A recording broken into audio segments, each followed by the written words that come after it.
Welcome to Strategize, the forum to discuss strategy. Today we will discuss the Ukraine counterattack, which is imminent, and more importantly, the use of deception in the same. Deception is as old as warfare itself, as Sun Tzu says, war is deception and deception is war. Deception was done in Second World War by operation called Mincemeat, which is relevant to today's discussion. Deception was also done in the previous year during a counterattack by Ukraine. And in my opinion, it's likely also being undertaken as a part of the immediate, imminent counterattack, which is ongoing at present. Let's take them one by one. First of all, deception of rolled out to Operation Mincemeat.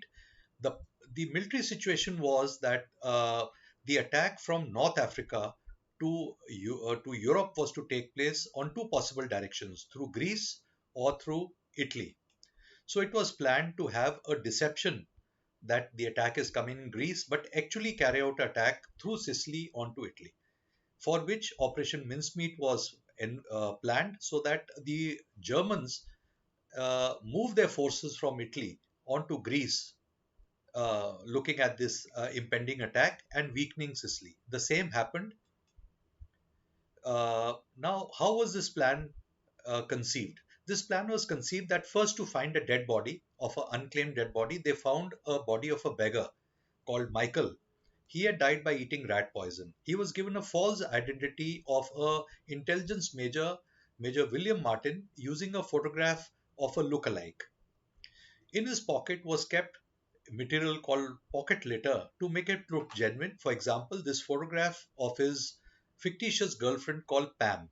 She was actually a lady clerk in the intelligence department.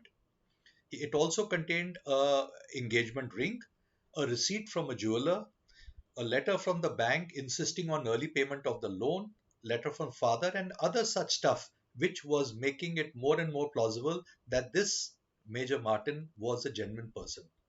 His lungs were filled with seawater to indicate drowning, and his body was to be dropped off at the sea near Spain. Spain would recover the body and the letter. The letter would be a letter between two generals discussing the impending attack at Greece. They would share it with the Germans with whom they sympathized, and pretending to be neutral, they would return the letter to the British. On getting the letter back and noticing that it had been opened, the Allied would then attack at Sicily. So this was a plan. Its execution was with clockwork precision. The body of Major Martin was loaded in a submarine, dumped in the sea near Spain, and with the propeller of the submarine pushed onto the beach on Spain. When the letter was returned, it was opened and it was detected that it had been read by a very ingenious device. The British intelligence had put a hair of an eyelash into the letter. So when they received the letter and they opened it, they found the eyelash missing. So this was indication that someone had read the letter. The attack went as planned at Sicily. The Germans had sidestepped their reserves from Sicily to Greece. As a result, Sicily was captured with relative ease and lesser casualties. Seeing the success in the past, one would think that in today's battlefield, with large amount of battlefield transparency, less fog of war, it would be impossible to achieve a drastic strategic deception. But this was proved wrong. Last year itself, Ukraine successfully carried out a strategic defense, a deception, which caused Russia to lose a lot of captured territory. Let's see this. In this, as you can see here, the red portion represents what Russia had captured, including this blue portion they had earlier captured. Ukraine did a lot of media hype pretending to be attacking at Kherson because it was the logical objective which allowed it to cut off the most sensitive Crimean peninsula. But actually, its intention was to attack to the north. The Russians, fooled by this media hype, moved their reserves from the north to the south.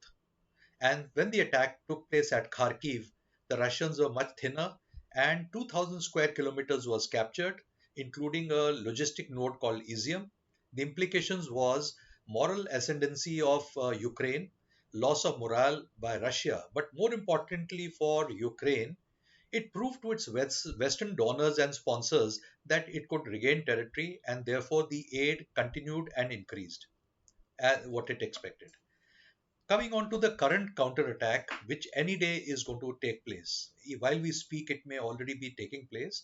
What we are seeing in the last few days are probing attacks, which is a precursor to the counterattack. This photo shows a Ukraine soldier from the Ukraine government. It is a poster telling that please keep quiet on where the attack is going to take place. Secrecy. Now, before we come on to the deception, we must know what are the options in which Ukraine can counterattack. They are as follows. One is the obvious option, straight away attack into Crimea, which is the most preferred target for Russians and the Ukrainian. It is and therefore likely to be defended the most. But as you can see, if you've seen this panel, recently a dam called the Nova Kharkova Dam has been blown up. With that dam being blown up, the area has got flooded. So therefore, the crossing of heavy equipment has become more and more difficult. With that, this option is getting negated or reduced in possibility. So large scale operation cannot take place. This is advantage to Russia. Now, whatever manpower he had saved for protecting Crimea, some portion of it can redeploy upwards to protect other areas. That is why it is probably a deliberate Russian action. Second option is Ukraine could cut the land bridge connecting Russia through land to Crimea, the most, which is as good as capturing Crimea itself, because the other option is a sea bridge called Kerch, which Ukraine has already shown capability of destroying. So with the Kerch bridge gone and the land bridge cut, Crimea would be easy to capture later. Third is Bakhmut, where presently the probing operations are going on. But in my opinion, these are just probing or these are deceptions so that the Russians are forced to move manpower to Bakhmut, exposing the north. Coming on to other options, they could attack directly into Russia, unlikely because the Western allies will not allow it. This would make Russia strike with much more force and probably the scope of the war may get enhanced. So this is negated. So we are left with one option from Kharkiv. Again, the second counterattack also taking place here.